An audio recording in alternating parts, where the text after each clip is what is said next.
You have created RAP application or Web API OData services and want to test those, so you can use this Restman tool. In this video, I'm going to show you how you can test basic CRUD operations on your OData service using this Restman. And also I tell you why Restman then Postman. So stay tuned. Welcome back to my channel. Let's get started. So I don't want to waste your time. So I have already created a OData service in the BTP trial version. Okay. So this is the OData. This is the service binding for that. Okay. This is basically a OData V4 Web API. Okay. Even you can test the UI also with the same thing, same Restman. So I have this, only one entity set, which is a product. So it's just a one single table. Okay. So with these columns, right? So yeah, okay. So first I will just get the URL, so that I can test this. So for that, you can use the service URL. If you want to just test only the get entity sets or something, like you can use the Swagger also. I find like it is not working for the patch, so I'm not showing this up, but it's the UI is too good. So I'm going to use our Restman for this video. Okay. So you just click on the service URL, which will get opened in your browser. Okay. By default, it just get logged in. Okay. So copy this URL and you have to just install the Google Chrome extension called Restman. So this is the Restman. Please try to install this before. Okay. And just let me clear this. Yeah. Just copy this in the GET request, the URL that I have copied from here. Okay. Yes. So here I'll just try to add first see the metadata. Okay. What are the entities do we have here? So I will add this here. Okay. So dollar metadata, and you get a 200 bouquet. So I don't have to provide any auth details. That's a benefit with this Restman tool.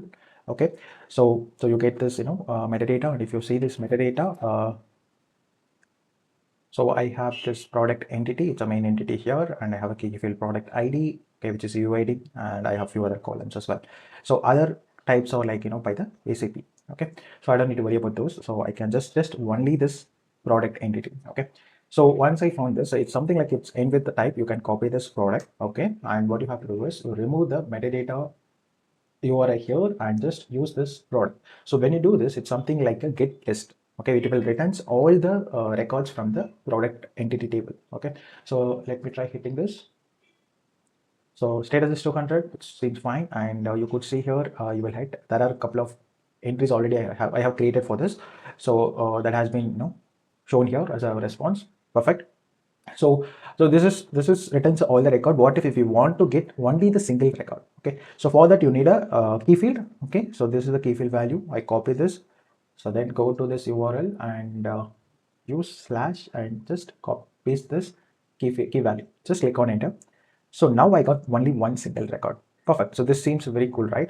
So so we have seen get list and we have seen get single entity, right? So the next thing is create. Okay, how do you create it? So for that I will just create a new tab actually. Okay, so here I change it to the post. Okay, because for creating we use a the method type is post, correct? So I'm just going to copy the same URL. Okay, like here, but I'm just going to create a new product. So I'm just using the product as entity as URI because I have to refer which product I'm going to create as a new entry, right? So I have to provide this. If you have multiple entities, so I have to properly provide the entity name here. Okay, perfect. So if I provide only the product, okay, then is it enough to create a new record? Obviously not, right? We need to add few more things. So what is the error? So it says like 403 forbidden. Okay, so if you go back to this, just go to this response bar. It tell you clearly. It's basically the error with CSRF token. Okay, so CSRF token, it's basically it's for avoiding some forgery to a request because something called crash site request forgery. So we need to get a token while we fetch the get request. Okay, so this get request is this CSRF token. We need to pass it while we create a new entry. So this is not only for create, it will be useful for update and delete. So whatever modify operations you are doing, make sure you have to pass the CSRF token, right? So how do you get the CSRF token? Okay, so you have to get it via the get request. Okay, so how can you do it? Like you can, this is our get request, right? I just use something like this. So let me get all the requests for now. Okay, this is fine. And you could see here, it will be always the header. So right now you don't find the CSRF token here. For that, okay, you need to add a new header, request header here called XCSRF token, use value as fetch. Perfect, right? If I just click on send, so I'll see the CSRF token new ID has been assigned for this GET request. So this is what I need to use it while if I do any modify operation, whether create, update, delete, or anything. Okay, so I'm just going to copy this and going to my create request. So add a header here. Okay, sorry, not here, and value should be here placed here, and same value CSRF token. Okay, it looks fine, right? So let me try now creating it. So another thing is 415 unsupported media type. Okay, let's see the error detail. So what it says, the service is refusing to process the request because the entity has an unsupported format. Okay, why this is coming up? Basically, so for example, when you are trying to post or when you are trying to create some entity, you have to pass the values, correct? You have to provide the values for that. So for that, I just in the request body, okay, I'm just using the raw. Okay, here you can choose the JSON. Okay, here you can pass the payload. Payload is nothing but your data, how you are inputting the data for to be created. So I always take something from the get request here. So this go here and use it the same thing, and a few things are not needed, like for example product ID, e tag, these are all I don't need to pass it, and this admin fields and these things and all, it's not even required. So I'll just remove this. Okay, so I'll remove the comma also. If you just click on JSON again, it will be get formatted. So I have to pass the new thing here. Let's say for example, so I'll use the product code L002. Here I add it as a mobile. Okay, category C1 let it be. Price I will add at something like 5999. Okay, stock quantity is something I will add 80. Is active. Maybe I will add it as true. Perfect. So it looks fine to me. Maybe let's give it a try now. Okay, still it says like the same error. Okay, maybe we need to add the content type. Content type is something like what kind of a format you are giving as input. Here we are doing is a JSON. So you have to pass this. So application / JSON. So let's try now. Okay, see it got created, right? So you could see here it's got created 212.1 created. If you see the response, yeah, the new product ID came, and the product code, mobile, and price, everything whatever we have added, right? We have given as input, it's that, right? So let's quickly test this here. So here there are two entries already. Okay, one is laptop, another is mobile. Okay, so I guess mobile is already there. So but it's a different product code. Okay, that's fine. So I'll just get a new refresh request. So L001 laptop is here, L002 mobile is here, and also we do have M001 mobile. So the price is different. The price we have input as like 5999, right? And stock quantity 80. So it's coming up properly. This is the new record that we have created. Okay. So okay, the create is done perfectly. What next? So we need to do a update. Okay.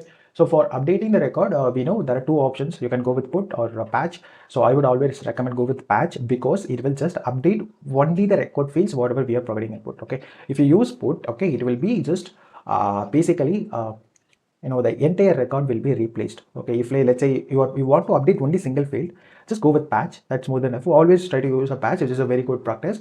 So I choose a patch here. Okay, and mainly so you know that we can able to create one entry or update one entry or delete one entry. So but you can get the list of entries, right? The get list will be provide all the entries, but the other three, right, create, update, delete, will be done one by one.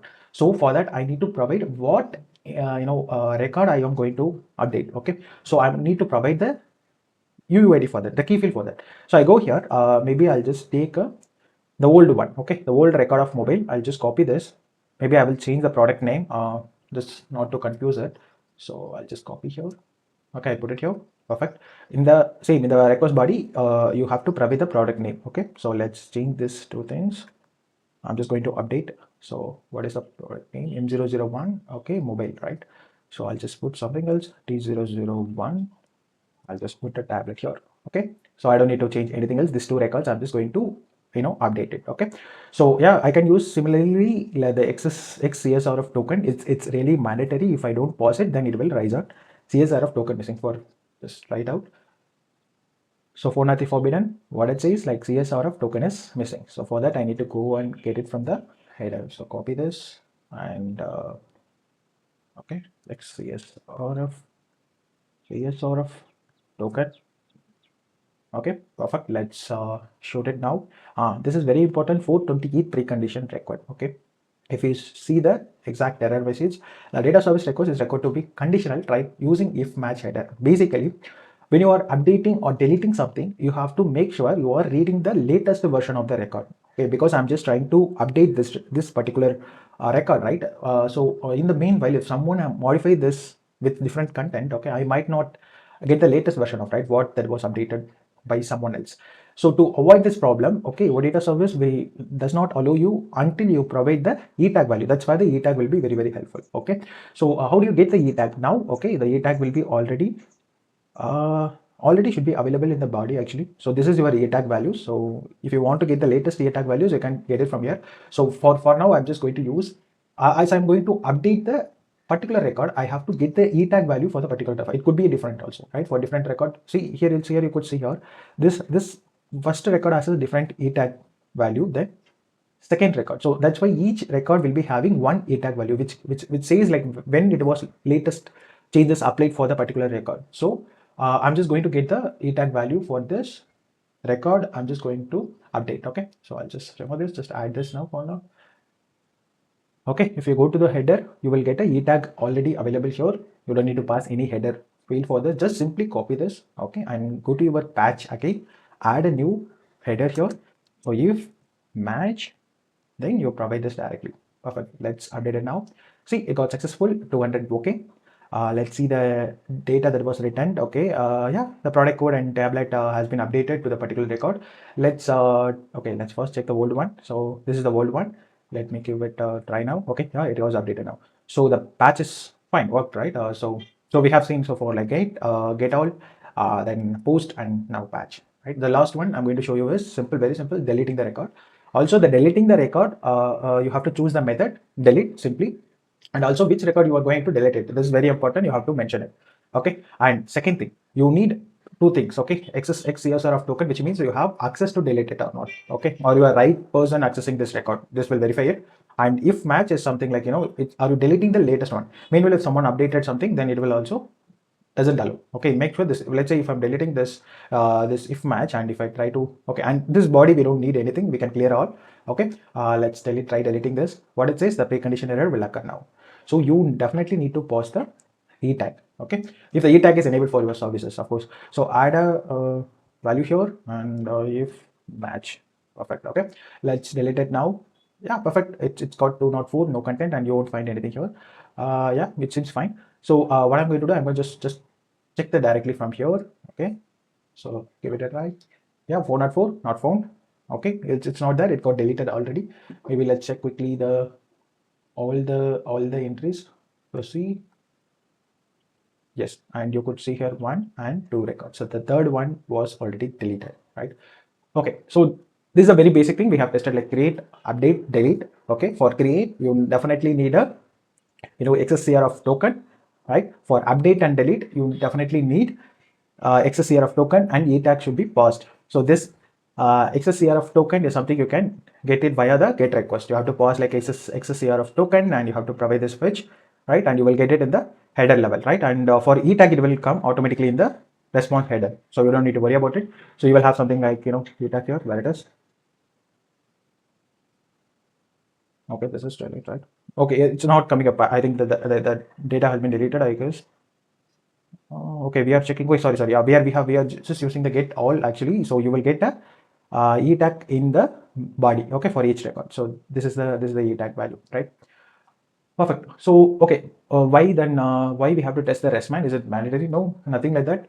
So you can use Postman tool, which is very efficient than Restman. I really love the Postman tool. But the issue is like when you are working on BTP ABAP environment or S/4HANA cloud environment, you cannot easily connect with the Postman. Okay, so let's say if you have a on-premise system, you can simply use like add basic authentication. You can provide an on-premise system username and password, right? If the VPN is connected, this is very helpful. Okay, even it is easily connected with the Postman, but the connection between BTP ABAP environment and the S/4HANA cloud is not very easy. You need to get something like access token. It's basically OAuth based access. It's not a simple basic authentications. So that's why this really helps for me while testing the APIs. So I thought to share with you guys. It will be really helpful even in on-premise system, as you can use it. In another video, let's see a few more things, how you can test the action, how you can test the multiple URI parameters, how you can do the deep create entities and all. Let's try to explore in another video, but I just want to give a heads up to this Restman tool. So try using it and let me know if you face any issues. Just If you like this video, just give a thumbs up and share with your colleagues and friends, right? Thank you for watching and have a great day. Bye bye.